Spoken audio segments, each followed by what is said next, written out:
Okay, let's do this.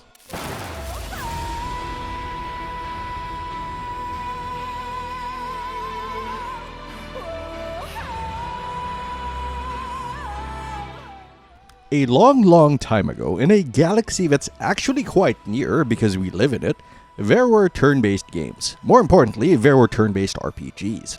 The first one was a game called Dungeon, which was supposedly inspired by Dungeons & Dragons, which more people than ever are acquainted with thanks to Baldur's Gate.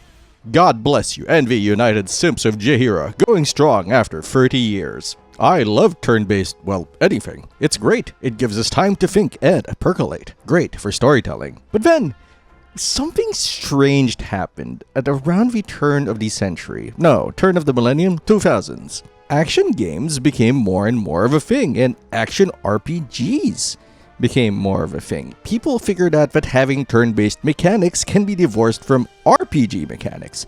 So more and more games were just action RPGs. I started to think that turn-based games were a seasonal thing, and the season was whenever companies didn't think you could afford the new video cards, so you get turn-based because it's probably not stressful on the hardware. Anyway, playing Expedition 33 convinced me that I felt like how a scientist, a digger scientist, an archaeologist, might have discovered the missing link. This game was a Sahelanthropus, a missing link between turn-based RPGs and action RPGs, which is a tenuous metaphor, so don't look into it too much. Because what I mean is that it feels out of time, like it should have existed a long time ago in a good way. Also because it has some problems that have been solved by other games for a long time now. And yeah, I think the game is great, for the most part. With the majority of my concerns landing squarely in Act 3. Yeah, there will be light spoilers in the footage, but any huge spoilers will be clearly marked in the timestamp, so don't worry about it. The premise: what if Elden Ring had a direct story, and more characters, and was turn-based? It wouldn't be Elden Ring, it would be Expedition 33. I have not played Elden Ring. Anyway, you start the game and you're introduced to Gustav, voiced by Charlie Cox, throwing rocks at the paintress, a creature who manages a countdown. If you are of the age the number drops to, you poof. And Gustav just has enough will inside him to push and fight before his time comes. Joining him is Mael, voiced by Jennifer English, his adopted sister, who is so good at fencing she doesn't need to use a gun, which is what Gustav uses along with the sword. For his neutral special, he wields a gun. They are part of Expedition 33, which is not the 33rd expedition. You have to guide the two of them alongside a wide cast of characters, including Lune, who tips the extreme end of the leg fetish line. Is the foot part of your leg? And Ciel, who has some issues. More on that later. The job: to stop the paintress from painting again.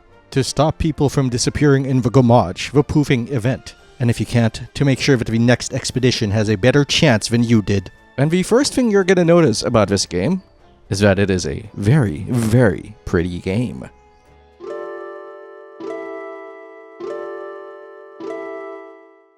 Maybe it's because I'm older and I'm playing a slow game, or maybe it's because I have a bigger monitor now, but this is easily the first game I've ever just stopped and stared in the environment. And later on, I got to look at the paintress. It didn't even dawn at me who I was looking at, but you can see her sobbing to herself, and I just stopped. I couldn't go on. I just started, what the hell was I doing here? Not as a player, but someone who is in the world and feeling what was happening, looking down at the cause of a catastrophe that has literally influenced everyone and everything in my life. I had empathized with the characters, and that's not something that happens on this level a lot. Which is a good enough reason to say that the environment is spectacular. Every angle is a screenshot, a work of art, which is something I think that has not come across my screen in a while, or at least not in such force that it made me, and I have to say this again, just stop playing, put down the controller, and take a look around.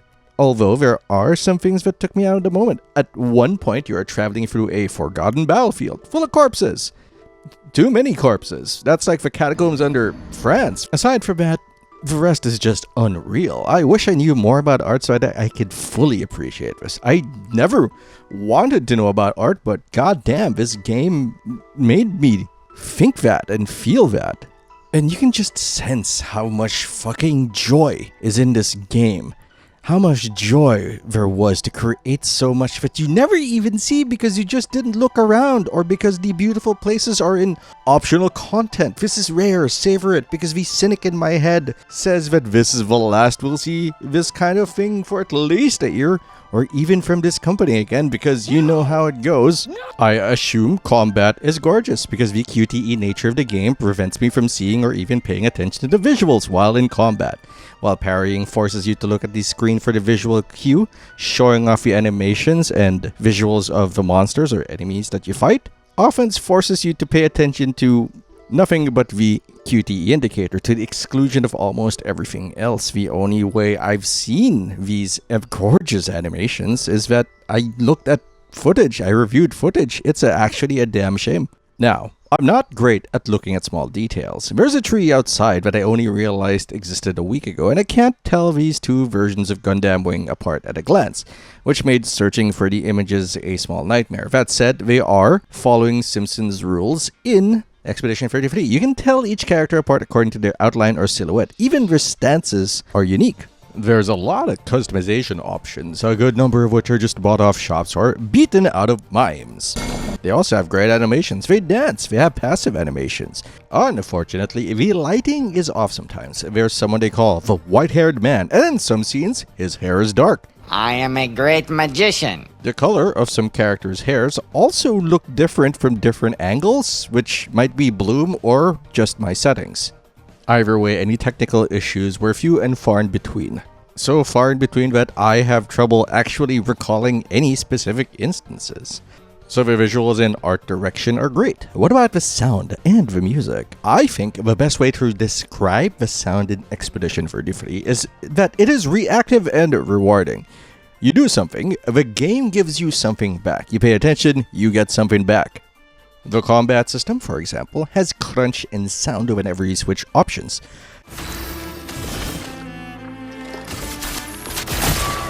Telling you what is happening, but it goes a bit further than that. You can consistently parry based on sound. Let's dance.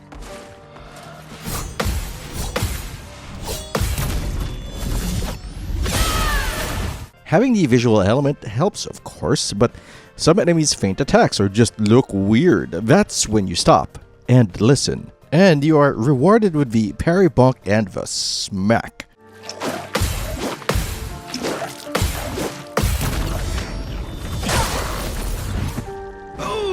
Break an enemy and you get the sound of glass shattering, indicating a vulnerable moment. In the field, you can hear items tinkling when they are nearby and enemies when they're through walls. The game gives you so much information through sound that I wish they had closed captions for environmental effects. It might be a bit spoilery, but the hearing impaired already lose out on so much of the experience. Look, I may not know what people are doing on the screen half the time, but I know what they sound like when they're doing it. Voice acting. I feel like a poor judge of character on this. I don't know what people are supposed to sound like. I listen to my recordings and think, I'm not sure that's what a human is supposed to sound like, and doubt myself. So take my judgment here with a grain of salt. Additionally, it is hard to show off voice acting because naturally the best moments in this game are usually massive spoilers or require immense amounts of context. It is fair, I think, to say that the voice acting as a whole ranges from okay to I have forgotten that they are acting and think that this is all really happening.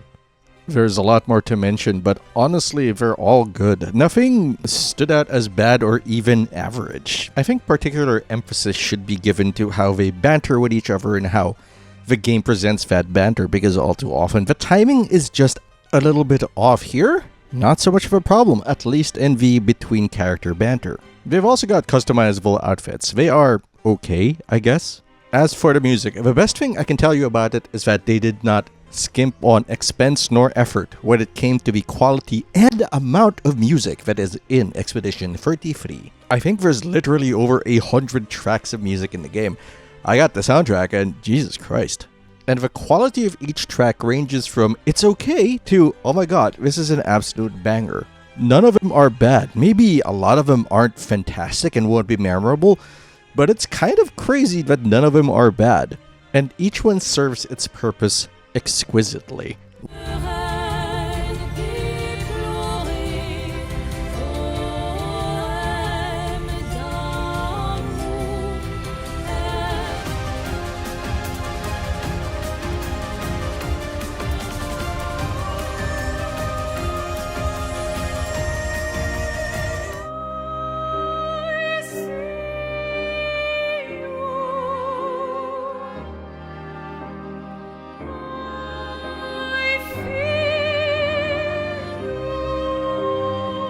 what would be a boss theme in another game is a standard fight here, because every fight matters in the narrative.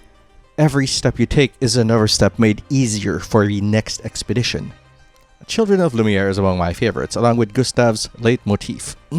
Love a good leitmotif, and I hope that I'm pronouncing that correctly. It's used for story beats and to make you recall things at the perfect time. One track is weird though. The mime fighting song is called In Lumiere's Name, which... What? God, this soundtrack is so good. I wonder who worked on this. Victor Borba. I am the storm that is approaching. I can't tell you that the soundtrack is perfect. I don't know enough about the music, but I can tell you that what it does is take you by the hand and bring you into the world of Expedition 33. The high quality of both sound and visuals is critical to binding gameplay and story together, especially in this particular experience. You are an expedition. You are exploring a dangerous, beautiful land. Without that unity, the suspension of disbelief, the game's ability to drag you into it, frays just a little. Sometimes enough for people to just not be into it. This is hysterically what makes it difficult to review this and judge, because so much is intertwined that to examine one aspect often tugs at another. Then you realize that only 33 people worked on this game, and how did they get Charlie Cox and Andy Serkis here? Oh my god, speaking of gameplay.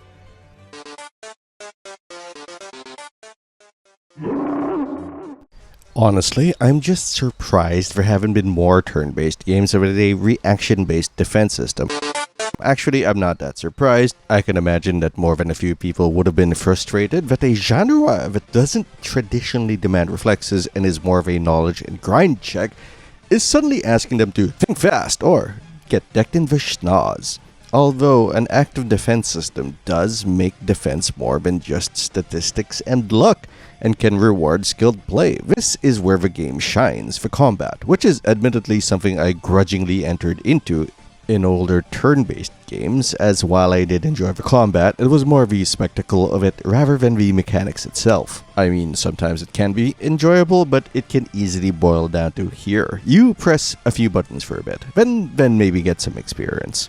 Although I think the bigger issue for me is that in older games, encounters were random. You ran on an empty screen and bam, a fight. Which, for the time, was fair.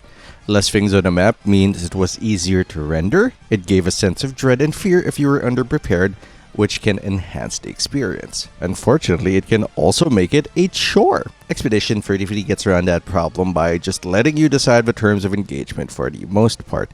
You see an enemy, you hit the right button, and combat begins. If they run into you or are a scripted event, they get the advantage, or neutral. Also, the range on the engage button is, inconsistent at best. It's a lot shorter than it looks. The combat itself is premium turn-based. Defensively, you get the somewhat divisive active defense with parry, dodge, jump. Only jump truly differs here, as what you can parry, you can dodge. Dodging is just much easier with a more forgiving timing. Offense, you get 4 options at the start. Items, which refresh after each rest, so you don't need to save items for whatever reason, you dirty whore. Skills, a basic attack and a free aim option where you can shoot flying targets with ease, hit weak points, or just disrespect enemies. Free aim shots are powered with action points, and so are skills. Skills are learned, though the more powerful ones are learned through story events, progression, or relationships. Most of them, even the ones that are not attacks, have QTEs attached, which combined with the defensive system, keeps you on your toes every fight. The problem with that is that the QTE diamond is massive, and the little nub you need to time your input with is tiny. So you need to focus, and you end up missing out on the cool stuff your characters are doing, which...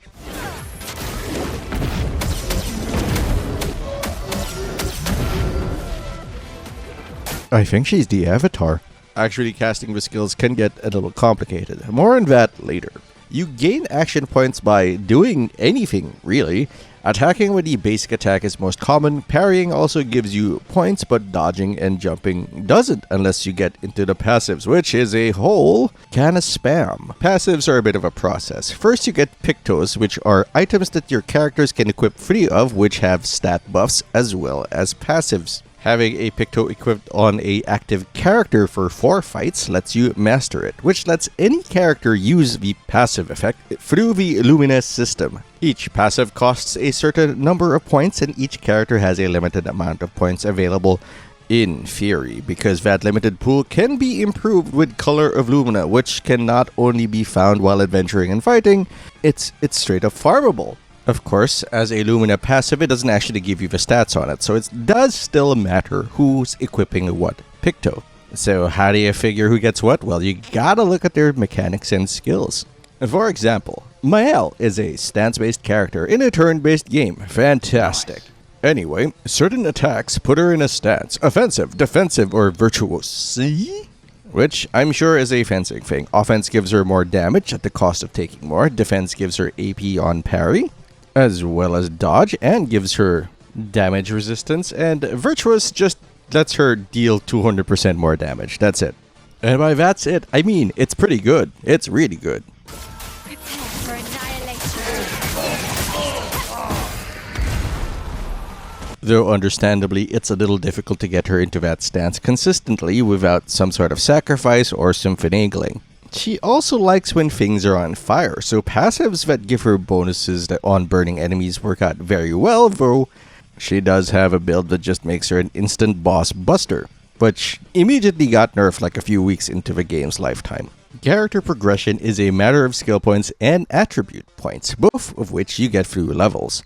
Your team also gets weapons, which is the only gear they have beyond Pictos. Each gear has affinities, much like Dark Souls, and special traits that unlock as you level the weapon. It's a bunch of simple systems, yes, but they interlock. To create a workable amount of build variety, you need to know where you put your stats so you can maximize your damage while simultaneously building towards whatever the weapon develops or improves. But wait, there's more! Later on, you get even more defensive and offensive tools, which does make it feel like you're constantly being bombarded with options, so your mileage may vary. I found it okay, but then again, I play a lot of games. Others who are less obsessive may find it a bit much. Okay, maybe I don't find it alright. One of them is parry with the word gradient on it, which is like a little mix-up on the parry mechanic and how the opponent attacks, which can lead to more reaction checks, but like, it's just parry with a different flavor. I don't think it actually added that much. And then you get your limit breaks, the gradient attack, and you charge it by using AP. I didn't really use this a lot, even though I think I'm pretty okay at the game, because I simply didn't need to, and a lot of other attacks are just much better, especially once you get a Picto that lets you act twice. Because that is the maximum number of actions a character can take in a single turn. Oh yeah, gradient attacks are free and can let you do another thing in the same turn. But no matter how many extra moves you get, you will always be limited to 2. After 2 actions, the character is forced to yield. This all to say that this is a great and fun system, if you have the reflexes to handle it. Gaining AP, for example, is a matter of being able to parry or just play the game well. There are Pictos that kind of let you ignore parrying just to tank damage and develop AP through that, though I haven't looked into the usability or viability of that. But the thing is, for better or worse, combat can boil down to how you can dodge or parry. If you can't do that, you can't develop AP to use the bigger and cooler and arguably more efficient skills, which can leave you playing with the most basic attacks throughout most of the game, and I guess that makes sense. You need to be this good to use this many abilities or that ability, which is, I think, a discussion for another day. But suffice it to say, parrying and dodging, or the idea of an active defense at all, is not a novelty here. It is not a random addition. It is a core part of Expedition 33, and if you can't do it, you're not gonna get far, and your fun might be limited.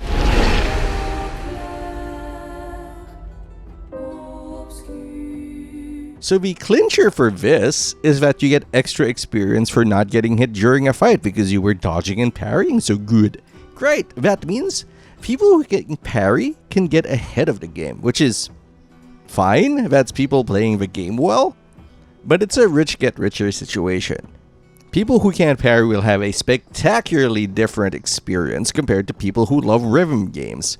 And while there are difficulty settings, the timing for parry does not become that much more forgiving, so bear that in mind. The good news? Exploration is a lot easier.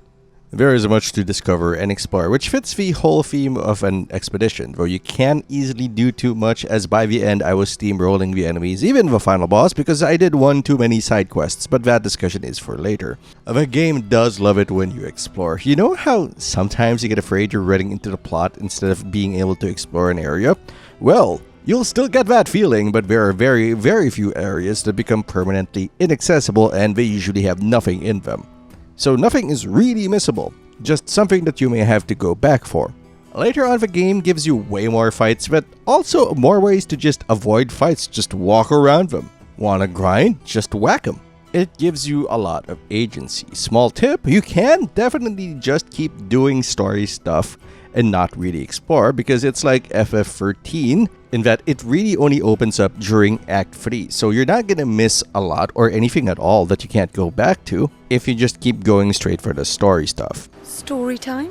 Honestly, there is a lot to explore, but not too much, as some places just have a single thing in them rather than a whole committed area, clearly marking them as a side area. If it's not the main story, it's probably only one area actually, or a piece of music, until the end. Then it gets a little nutty. What also makes this all such a smooth experience is because the movement is smooth as butter.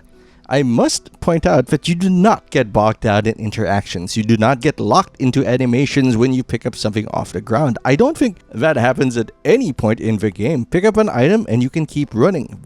That's crazy, especially since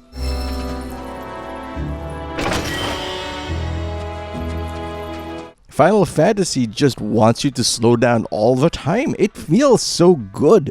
It makes exploring a painless and frictionless experience. So the combat and exploration are largely a positive experience. What about the rest? This is apparently a AA game, which I assume is a matter of how much money went into it, which means things, and one of them is that it heartily recommends that it has to be played with a controller, but has issues detecting a gamepad on PC, which was incredibly frustrating. Because during the first few weeks, people did have a lot of problems just getting controllers to be recognized by the game, especially if you're using a PS4 controller or even a PS5 controller on your PC. I was one of those people. So I ended up using mouse and keyboard for the first part of the game, which is fine because I like mouse and keyboard. I used to play Sekiro on mouse and keyboard.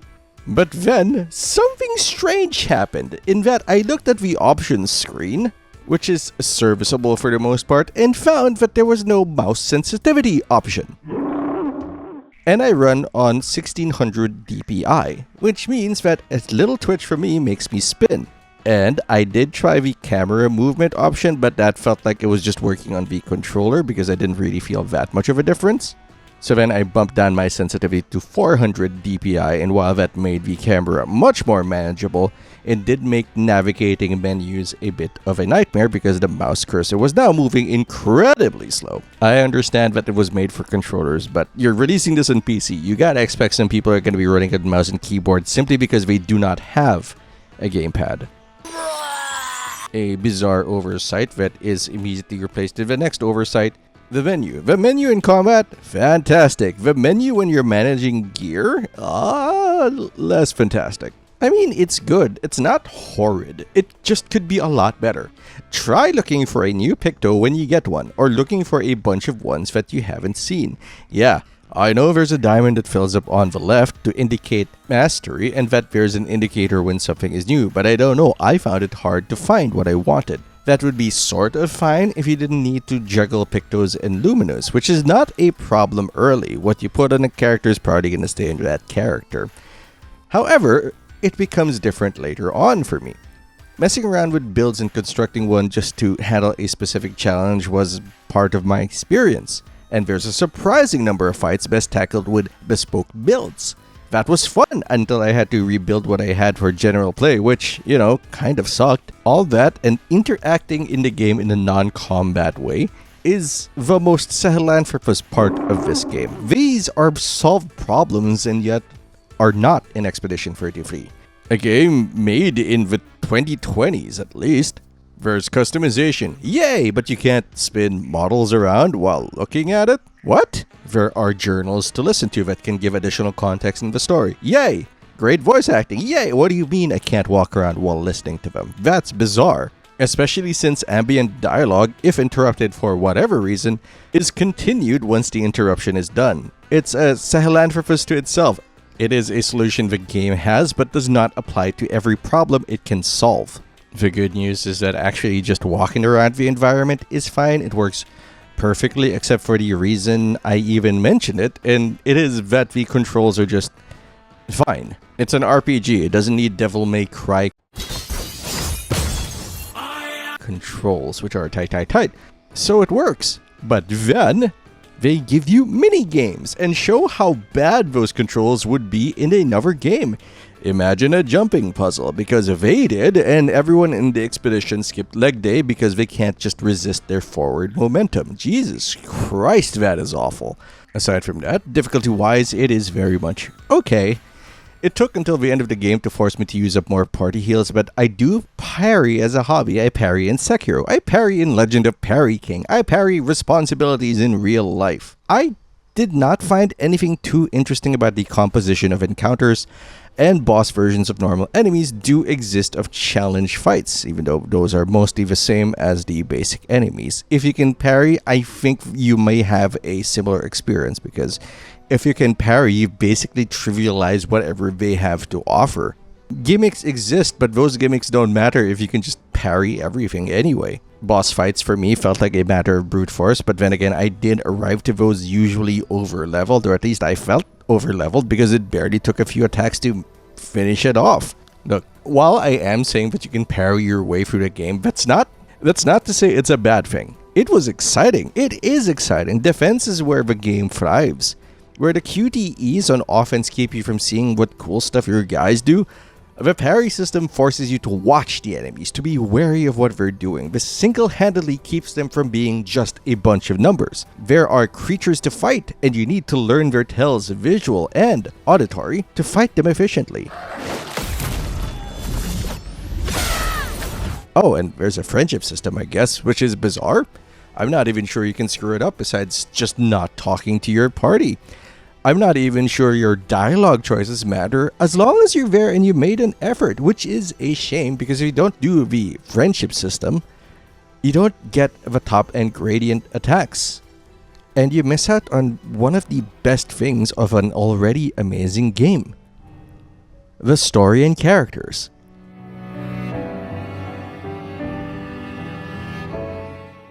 The story is what makes this game so difficult to discuss, because I think it is worth preserving the first experience of the game. So for the non-spoiler part, we will largely discuss how the story flows, how it is presented, and its pacing. Because this is not just a story that is written well, it is, for the most part, delivered well. The plot, while not empty of complications and twists, is relatively simple, which works in its favor, as you aren't mentally bombarded with information to remember, so you don't get bogged down. It's not a Wikipedia-esque game. That said, the pacing of the story is partially up to you. The way the gameplay presents the path is interesting, because the difficulty of the world around the main story path is insane and makes it absolutely believable that your expedition could have easily collapsed at a single wrong turn, which is what happened to many of your predecessors. So while some exploration is warranted and fun early on, you are encouraged to stick to the objective. But after the story beats, all that weird stuff, you can come back to it later.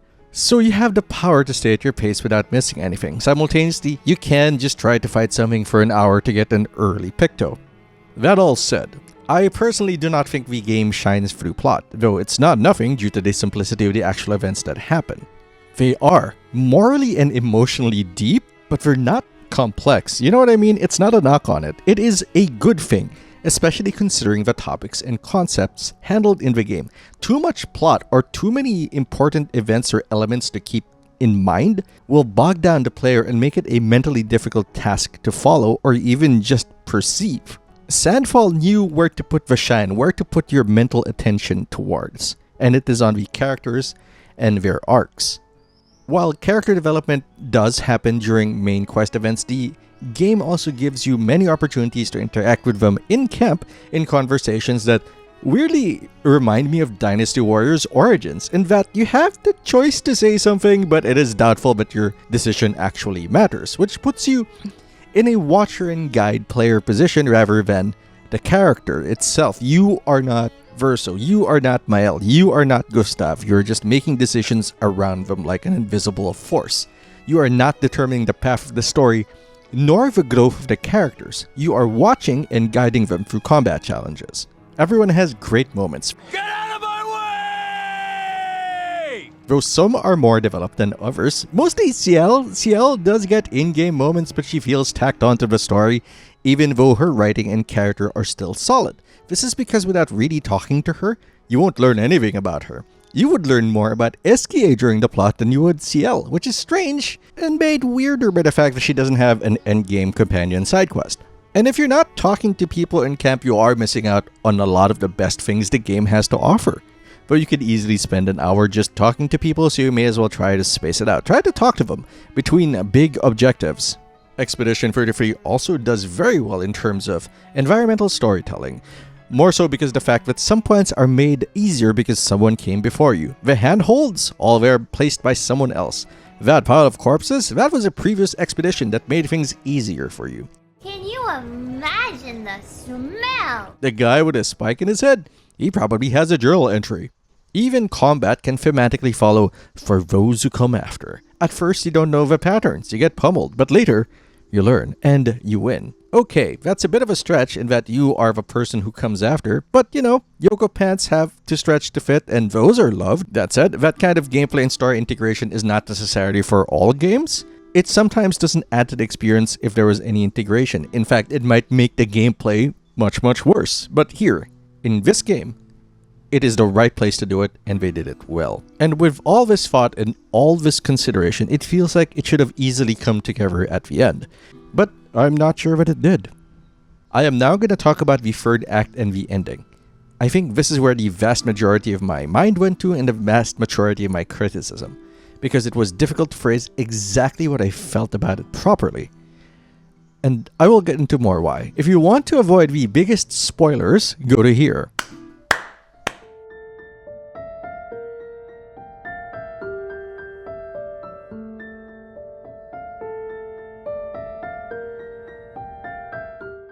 Story time? Let me think. Originally, this was going to be a thoroughly in-depth discussion of the ending and why I thought it didn't quite hit the mark.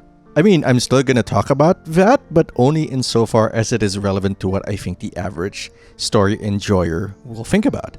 We'll leave the truly obsessive part of me for another day. Before anything else, I want to say that I absolutely adored the writing up until Act 3. The voice acting, solid throughout the entire game. SK being the strongest being and is in the incarnation of kindness and caring, beautiful. Monoko being a dog, makes so much sense now. Just a trim. You look like an overgrown mop. Anyway, that's the ado. Setting aside the actual content of the ending for now, the main problem of Expedition 33 is that you can end up there, at the ending, with a shocking lack of context. When I first ended up in the ending, I had no idea what the hell was happening. Now, I know that the kid is Verso's soul, at least the real Verso's soul, and they were working to keep the painting alive. But then, the first time I got there, I had no idea what the stakes were. I lacked context. Yes, there are hints, but since that knowledge, and a lot of other information actually, is critical to the decision that you make at the end, it needed to be stated outright, I feel. Not at the end either, beforehand, blatantly. I remember there was a weird thing in college where everyone was like, show, don't tell, show, don't tell. But you know what? Telling is important too, and this is one of those moments. They needed to tell us this information blatantly beforehand.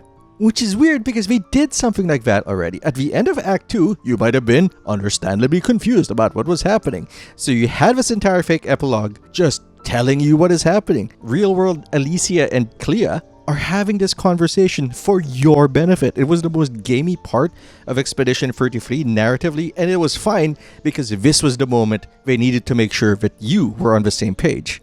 And they didn't do it for the ending, where we are making decisions for characters for whom that information is probably known forever, and they're both acting like they've known this forever. At the end, we are making a story-related decision, which is absolutely bonkers to me. They gave us a choice in how to end the game regardless of whatever else we did. It goes directly against how the story has been presented to us and against the role which we have been placed into for the rest of the game, which is watcher and guide. After a whole game where we influence nothing, which is fine and gives us emotional context through character, it suddenly puts us in the driver's seat rather than making a statement and finishing the story as the writer or writers may have intended. It's like putting us in charge of the emotional climax rather than letting the story tell itself. We had no say in the character arc or even the climax, which is the fight against Renoir, but we have a say in where the character arc lands? Look, sometimes our job is not to make decisions for characters, but to seek context for the story for our enjoyment. That's why we pick up journals, notes, and listen, to know what is happening. And we only get as much as we put in. Not all stories can and should be Baldur's Gate 3 or Mass Effect, and Expedition 33 isn't trying to be those games near as I can figure. It's actually trying to be Final Fantasy VII with Gustav as Aerith and Mael as Cloud and Alicia as Zack. I'm kidding. The problem here is that you can have trouble enjoying or even understanding either of the endings without the proper context, and even that context can come to you or you can find it incomplete or in the wrong order. Listen, let me give you an example. There is apparently something called the Kuleshov effect in film. What you see immediately before or after a shot, or rather the juxtaposition of shots, can give them a meaning they would not have had alone. I found a journal, one that could only be found once SKA gained flight. It is Verso's journal. It details a lot of his guilt and why he wanted to make things right to the expeditions. Ostensibly, this is him at his most honest, because he didn't expect anyone to find that journal. It's a battlefield confessional and the priest is dead. And he says, But Papa's right. We can't take the risk. Too much is at stake. It had to be done. It had to. Clair already took our sister. If we want to save our family, our world, our people, we can't take any chances. And once we free Mama, she'll bring you back. It won't be forever. I promise. I promise. We deserve to live. All of us. We deserve to exist.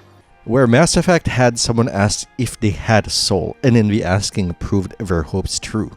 Here we have Verso declaring it. That was my context. That was why I found the choice of the game's creators to make Boy Verso's soul to be utterly strange. Because having it exist goes against the story they were trying to tell. Because it stopped being a story about deserving to exist and became a story about, you know what, I'm not sure what the story was about at the end. Before the Verso Ghost, it was a story about how everyone wanted to live. There was this force, the Paintress, a literal countdown to their ends that affected everyone in the story and in some way shaped every facet of their lives. The theme of fighting for their right to exist is reinforced at every opportunity. Gustav making the choice to travel contrasted with people who have decided to just sit back and enjoy the last of their years. Mael leaping into action. Lune laser focused on the mission, and when it seems that they cannot finish it, turning her focus to giving the next expedition a chance, a better chance at succeeding. Even the interface talks about it. We continue, the last stand of Expedition 33. For those who come after. With the idea that a child is enslaved, the last gasp of a child's imagination and soul at the cost of keeping a whole universe alive, the focus of the narrative changes entirely. It becomes a different story. One you may not even know you're being told until the credits roll. I'm not getting into whether or not that would have been a better story than what Acts 1 and 2 told us. I'm not arguing quality. I am arguing structure and presentation, both of which, in my eyes, have failed in Act 3 when taken in with the rest of Expedition 33 because it just doesn't fit. This is also what I meant when I said it was good that the plot was simple. Expedition 33 was already pulling the rug out from under you with a painting reveal, and that's great. The game, again, as I mentioned earlier, even gave you an epilogue to fake you out and to basically ease you into the idea of it. Telling you, yeah, you're getting this right, now settle in. there's a bit more we have to get into. And then the game decides it's telling a different story. Someone wrote this. This is not a statement of judgment. This is the moment when remembering this matters the most. Because you can't conceivably defend whatever happened in either ending and say that it was in character. That's silly. Someone wrote this. Someone made the character do that. Verso, painted or not, isn't real, and the writer decided what they would do and what they would be. And they decided to present the ending in a way where no one can be happy in a story about defying the odds, fighting titans, and entire concepts. Simply because they deserved to live and believed it. There are additional issues, of course. The people in the painting are treated as if they aren't people at the end, that letting them die is presented as an ambiguously happier ending if bittersweet, even though it spits in the face of the narrative this far. And more to the point, puts us into a position of siding with the face of the antagonist in the last moment. To sacrifice Lune and her exploration, SKA's kindness, Monoko's loyalty, all of Lumiere, so that the elite, the gods of the world, can have their happy ending.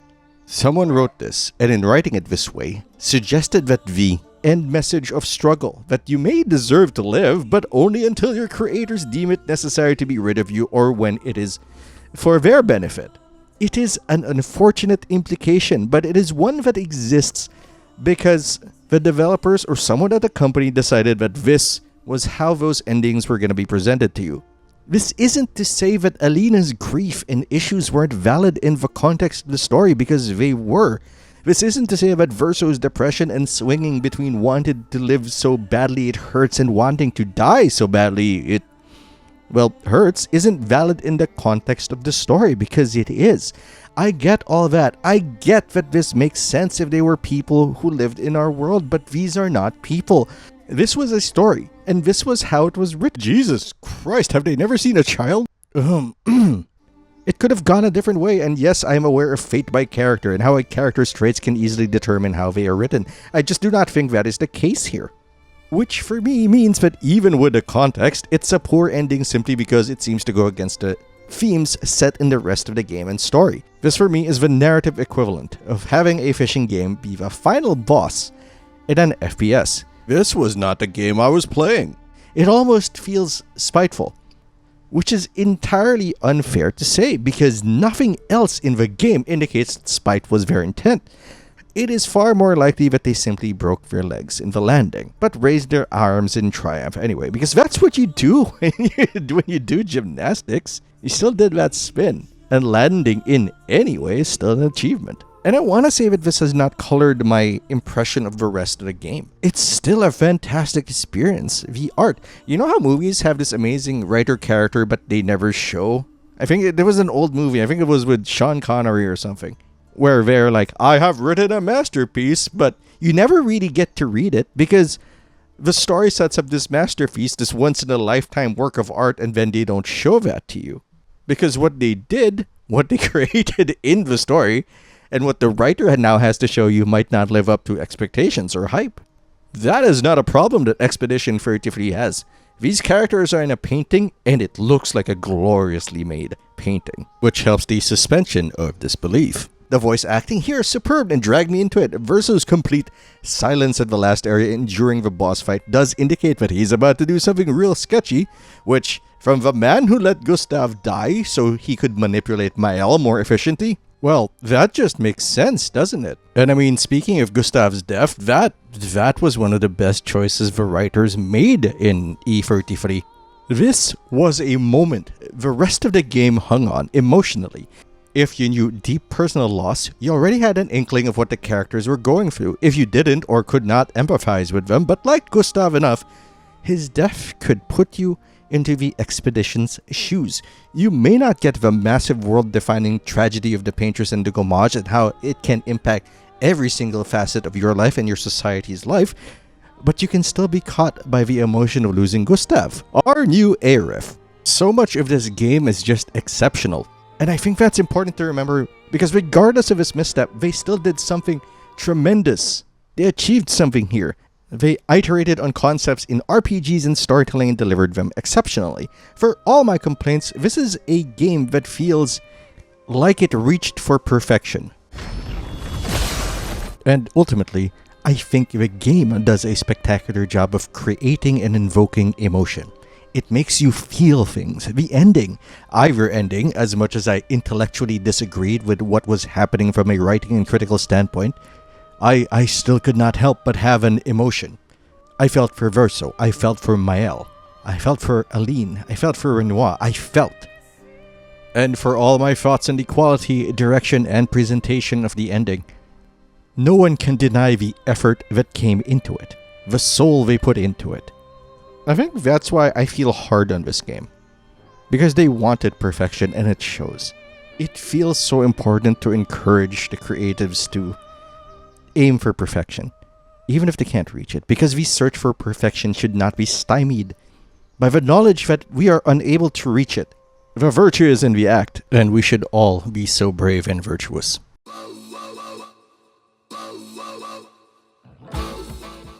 There's more to my thoughts on the ending, but I think those should suffice for now for a review. I'm also not discounting the idea that I might have pulled a Ulysses Ogre and maybe I just don't get it. Maybe all I'm getting is the surface of the story. And that's fine. More growth to be had. I may eventually put up my other thoughts. Actually, they'll probably be the next video, maybe.